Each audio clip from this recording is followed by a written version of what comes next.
Alors, Xavier, je vais mettre quelque chose à l'écran qui fait polémique, mais j'ai eu pas mal de petits messages là que je lisais en passant, et je voudrais que tu défendes ce message-là, que tu aies l'opportunité de le faire. Voilà. Allons-y. Alors, le monsieur ou madame dit: il faut cesser de s'alimenter en fausses prophéties. Michel Rodrigue est très dangereux.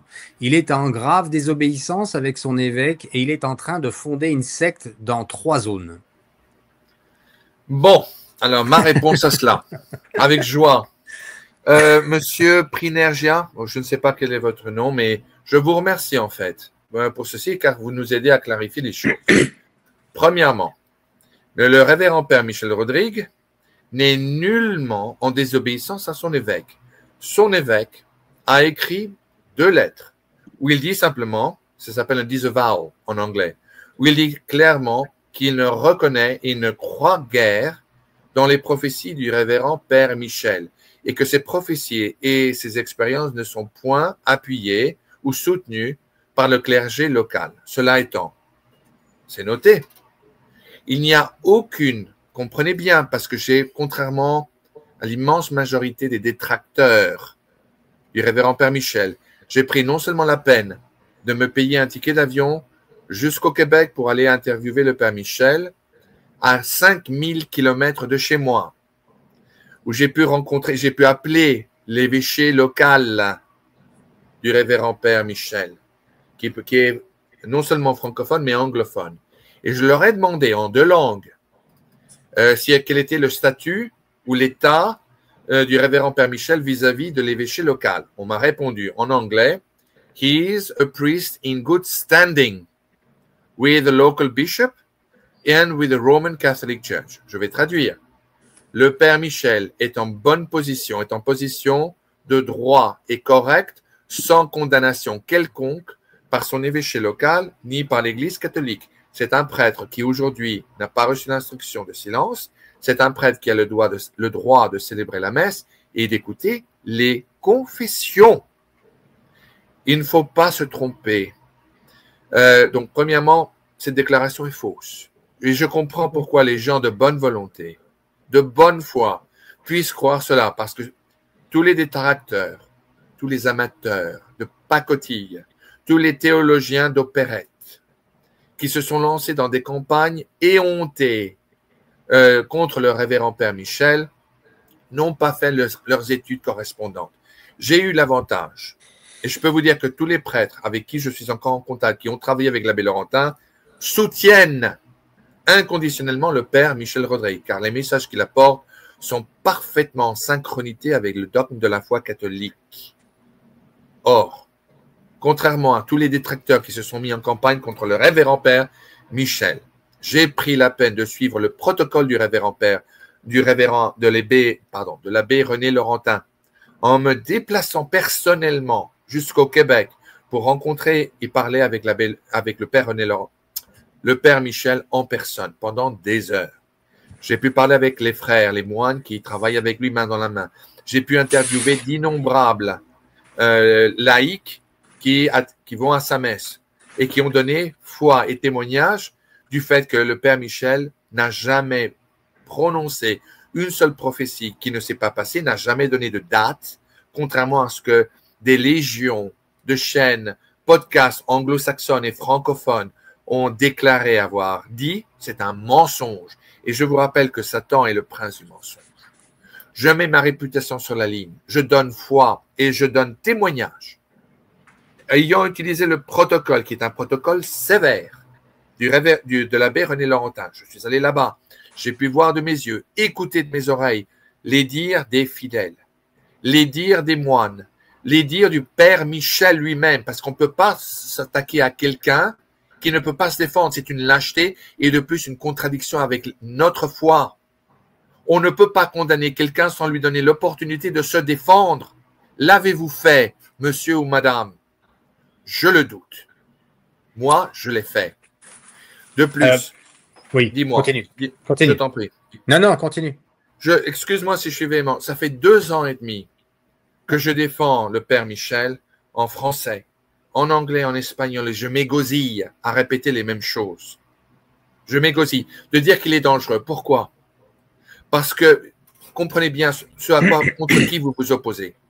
Comprenez bien ce que je vais vous dire. En vous opposant au révérend Père Michel, vous vous opposez à son appel aux fidèles de se convertir, de revenir à la foi catholique, à l'obéissance inconditionnelle au dogme, au magistère. Car lui appelle tout le temps, et il se soumet lui-même à l'obéissance du magistère de l'Église catholique. Et il reste obéissant à son évêque local. Il appelle les fidèles à aller à la confession fréquente. Êtes-vous contre cela? Honte sur vous si vous êtes contre cela.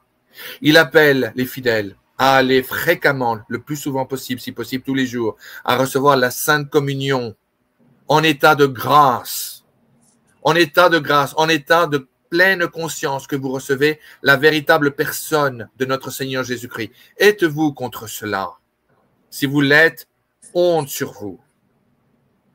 Il appelle les gens profondément à prier le Saint-Chapelet, à jeûner et à l'offrir au pied de la croix, à vous abandonner à la prière, à vous consacrer au cœur sacré de Jésus et au cœur immaculé.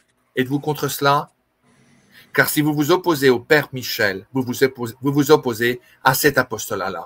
Et vous êtes en très mauvaise compagnie, car le Père Michel a reçu d'innombrables menaces de francs-maçons, de sataniques, de païens qui l'accusent d'être le suppôt du Christ, d'être le suppôt du Fils de Dieu.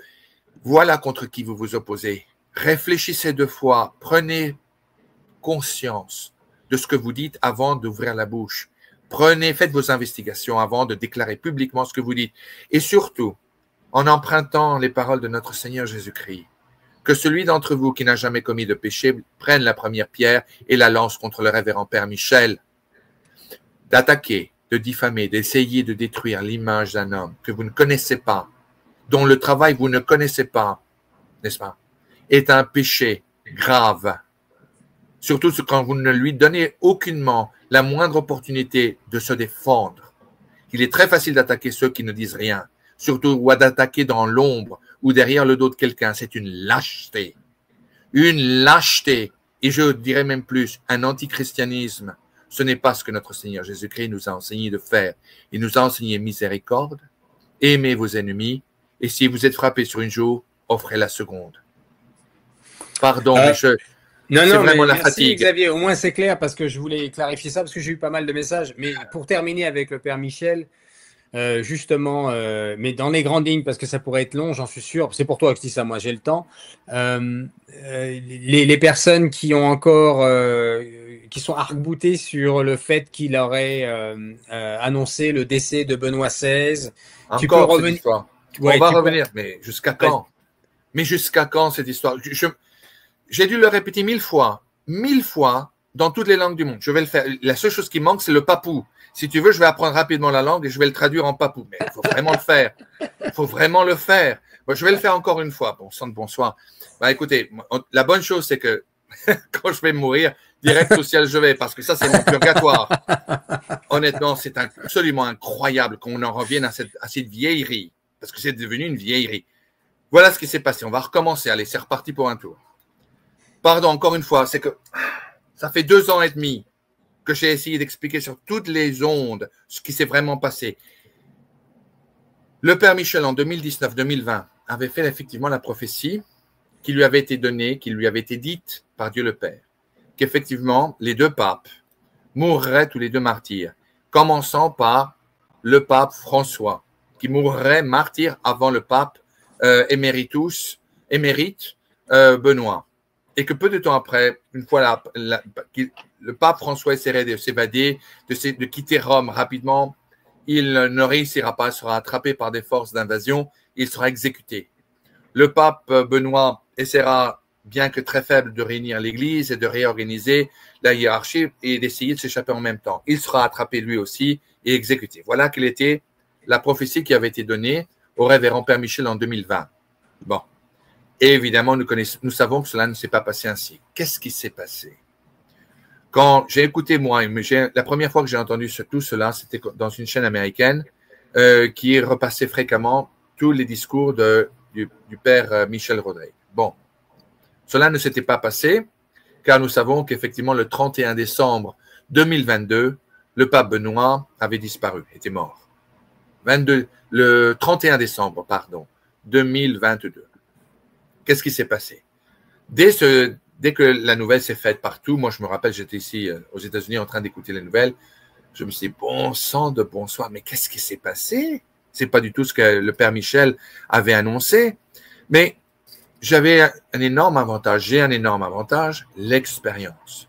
8 ans forgé aux côtés du révérend père de l'abbé René Laurentin, 8 ans où j'ai travaillé à ses côtés dans l'étude d'un cas d'apparition au Venezuela, dont j'ai écrit 2 livres, un appel d'amour et un appel à la conversion, aux éditions Réziac. Bon. Tout de suite, je me suis dit, qu'est-ce qui s'est passé? Bon sang, c'est terrible. Mais je me suis dit, bon, cette chaîne américaine aux États-Unis certainement va lui donner l'antenne pour lui donner une raison, lui donner une opportunité de s'expliquer, de nous expliquer qu'est-ce qui s'est passé. Parce que c'était effectivement une chose diamétralement opposée à ce qu'il avait annoncé. Puis les jours, Cyril, devenaient des semaines. Les semaines sont devenues rapidement des mois. Et silence radio, aucun signe de vie. Et soudain, on commençait, surtout aux États-Unis, puis en France, puis dans les pays francophones, pays hispaniques, des campagnes de dénigration et, enfin, honteux contre l'homme d'église qu'est le Père Michel. Faux prophète, farsante, faux prophète, false prophet, liar, opportuniste, toutes sortes de médiocrité humaine. Les pierres volèrent de droite à gauche, y compris par des hommes d'église qui l'accusaient ouvertement, sans avoir pris le moindre effort d'entendre les 2 sons de cloche, car il y en a toujours 2 sons de cloche, sans savoir ce qui se passait, ce qui s'est passé. Surtout, Cyril, sans donner l'opportunité au pauvre Père Michel de se défendre, bon sang. Tout le monde l'attaquait sans savoir quelle était sa position. Mais c'est absolument incroyable pour des gens qui se disent catholiques. Mais ce sont des procédés de pharisiens et d'hypocrites. Comment peut-on se regarder dans la glace et faire une chose pareille? Est-ce que le Christ aurait fait ça? Posez-vous la question. C'est honteux. J'étais profondément choqué. Premièrement, je me posais des questions sur le Père Michel, mais jamais l'idée de l'attaquer, de le dénigrer, de le diffamer, de le calomnier, de l'insulter, d'insulter son honneur ne m'a traversé l'esprit. Je me disais, il doit y avoir une raison. Je serais très curieux de connaître son explication. Je voulais le savoir. Mais jamais l'idée de le dénigrer comme ces gens-là l'ont fait ne m'a traversé l'esprit. C'est une contradiction à l'enseignement de notre Seigneur Jésus-Christ. Alors, j'en ai parlé à mon épouse, que d'ailleurs tu connais. Ah ben non, tu la connais de nom. Et elle m'apporte le café le matin quand nous avons nos émissions. Et elle m'a dit, écoute Xavier, tu as raison, ce n'est pas normal que ces gens-là se lancent contre le Père Michel. Et puis elle me calmait. Elle calmait mes feux en me disant, tu sais, rappelle-toi ce que l'abbé Laurentin t'a enseigné. Que tout ce qui vient de Dieu sera toujours attaqué par l'ennemi de Dieu, par Satan. Tout cela, c'est un assaut du diable. Ne te laisse pas influencer, ne te laisse pas faire. Fais quelque chose. Si tu veux faire quelque chose, si tu te sens appelé, appelle le Père Michel. Tu parles français, anglais, espagnol. Dieu t'a donné ces dons-là, appelle-le. Parle-lui. Dis-lui ce qui se passe et vois comment tu peux aider. Vraiment, j'étais vraiment content d'entendre ma femme me dire cela. J'ai pris de suite le téléphone, 2 temps de 3 mouvements. Ami Cyril, j'ai la secrétaire du Père Michel qui me répond. Allô, allô, avec l'accent québécois. Elle me dit, oui, monsieur, en quoi puis-je vous aider? Je dis, bonjour, madame. C'était l'heure du déjeuner. Je ne m'étais pas rendu compte, mais on était le même fuseau d'horaire. Et je dis, bonjour, madame, excusez-moi de vous déranger. Je sais que c'est l'heure du déjeuner. Je vous prie de m'excuser. C'est très impoli de ma part d'appeler à une heure pareille. Serait-ce possible de parler avec le révérend Père Michel Rodrigue? Oui, certainement, monsieur. Quel est votre nom?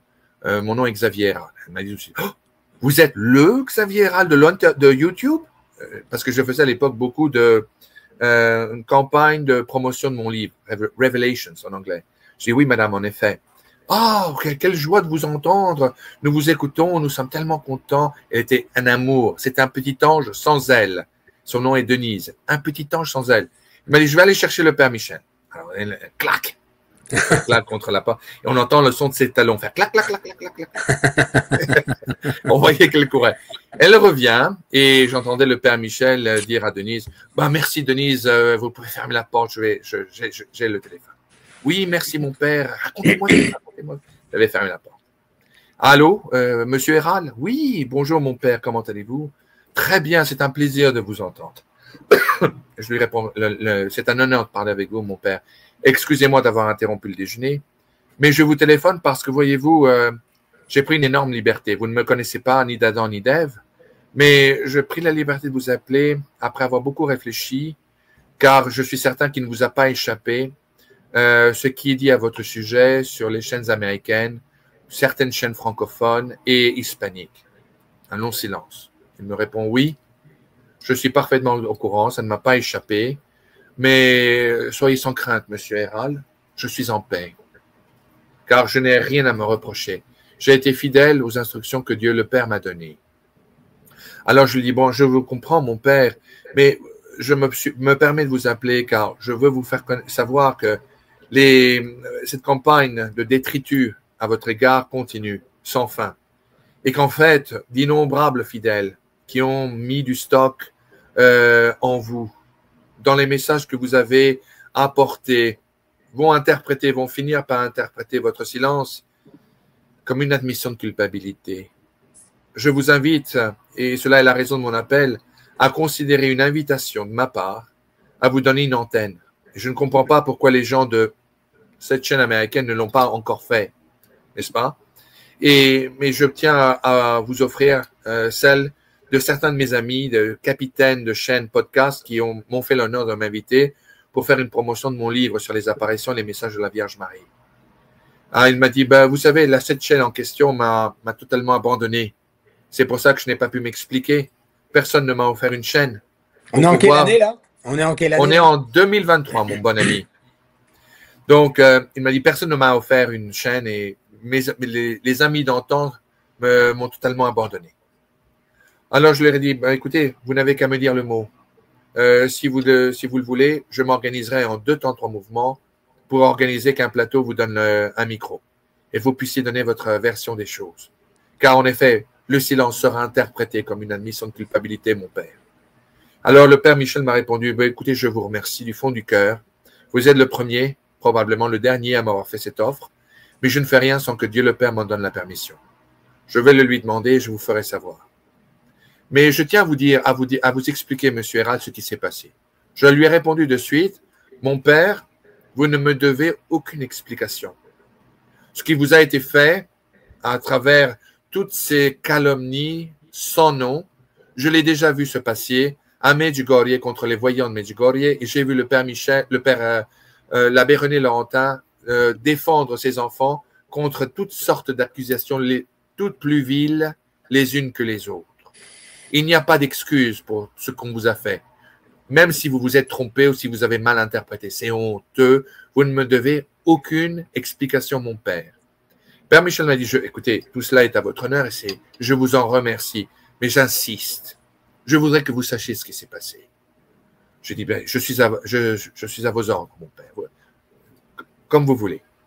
Et il m'a expliqué qu'effectivement, et voilà l'histoire, c'est court, il y a eu une messe le 28 décembre 2022 dans l'église de son monastère. Et devant environ, il devait y avoir une quarantaine, peut-être un petit peu moins de fidèles et les 4 moines qui travaillent avec lui. Le père Michel tombe en extase. Et il reçoit une locution de Dieu le Père qui lui dit, et ça devant témoins. Je m'adresse particulièrement à la personne qui m'a envoyé ce texte. Et devant tous ces gens-là, il tombe en extase et Dieu le Père lui dit, Michel, mon fils Benoît ne verra jamais l'année 2023. Nous sommes, rappelez-vous, je le répète encore une fois, le 28 décembre 2022, à 3 jours du Nouvel An. Bon, c'est clair. Je ne m'adresse pas à toi, Cyril, mais je l'ai dit tant de fois que je commence à en avoir ma dose. Pardon encore une fois pour la véhémence, c'est que je suis fatigué. 28 décembre 2022, le Père éternel donne cette information au révérend Père Michel devant d'innombrables témoin. Et le Père éternel lui explique que cela est dû au fait qu'il est apparu sur cette chaîne américaine podcast et autour du monde qui est allé viral, n'est-ce pas, d'innombrables fidèles des Philippines, des États-Unis, de France, de Belgique, enfin, des 4 coins du monde, ont prié avec profond amour pour le pape Benoît XVI pour qu'il meure en paix et qu'il ne souffre pas les douleurs du martyr. Voilà ce que Dieu le Père a donné comme explication au révérend Père Michel qui ravalait ses larmes, alors toujours en extase. Une fois la messe terminée, il donne la bénédiction finale, il serre la pince de tous les fidèles en dehors de l'église et il donne la nouvelle. Au point même que son bras droit, son lieutenant, qui est le frère Philippe, qui est un chic type et un futur excellent prêtre, lui fait le reproche d'avoir trop parlé. Non. Il y avait même une petite dame qui me rappelle une petite fidèle. Je raconte toujours cette anecdote parce que ça m'amuse beaucoup et ça me calme surtout. Qui me fait penser à une petite dame de Calvados qui s'appelait Madame Martin. Il lui ressemble comme 2 gouttes d'eau, Cyril. Et quand je lui ai parlé, j'ai interviewé, quand je suis allé là-bas, personne par personne. J'en ai interviewé un certain nombre.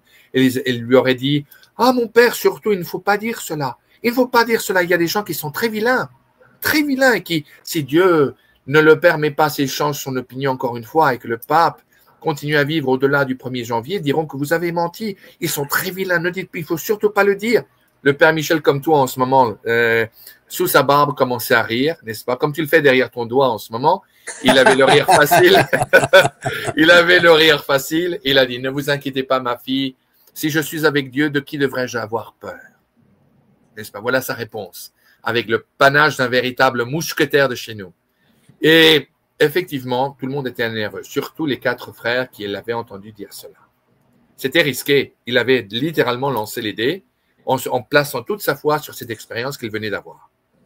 Et effectivement, le 31 décembre 2022, le monde, sous l'effroi de la consternation, apprend que Benoît XVI est retourné home, est retourné au ciel. La prophétie qui fut donnée 3 jours auparavant devant ces petites quarantaines, trentaines de fidèles, c'est passé exactement comme il le fut annoncé. Cependant, tous les détracteurs qui se sont mis à attaquer le révérend Père Michel n'ont pas pris la peine de prendre le téléphone, n'ont pas pris la peine de payer une somme d'argent pour s'acheter un billet d'avion, aller au Québec et investiguer ou faire une étude sur la question. Je l'ai fait parce que j'en avais mal au cœur. J'avais le cœur brisé, je voulais savoir ce qui s'était passé. Cet homme ne m'a jamais donné l'impression d'être un menteur, d'être un opportuniste, loin de là. Je ne l'ai jamais entendu demander de l'argent.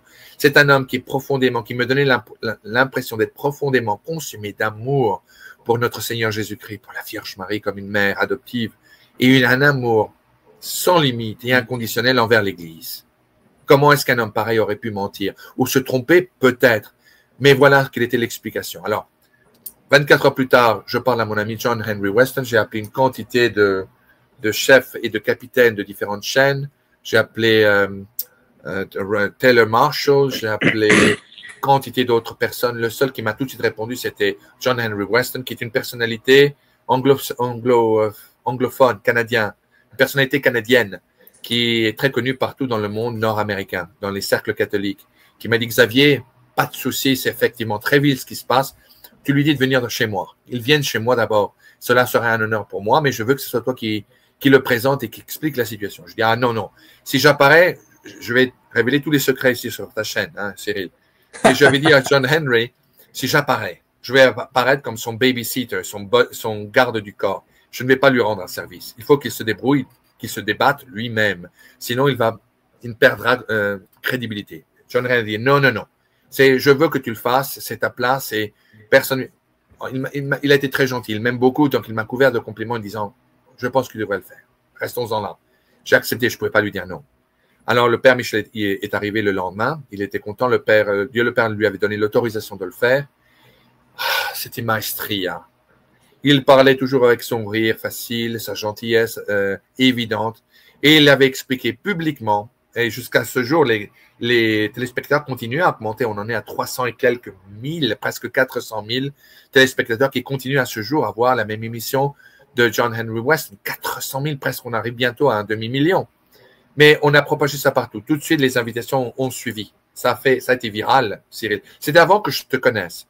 Et ensuite, c'était Monique T, qui travaillait dans une autre chaîne australienne, qui avait invité le père Michel. Il l'a canardé ou mitraillé de questions au point. Au bout de 2 heures, il a fallu faire 2 émissions. Le pauvre père Michel ne se rappelait même plus de son prénom. Il était complètement capoute. Puis ensuite, il y avait une Américaine, Christine Bacon, qui avait invité le père Michel. Ça a été un autre grand succès. Et puis au bout de la 3e émission, ça commençait à faire effet boule de neige. On recevait une flopée d'invitations ici à droite et à gauche.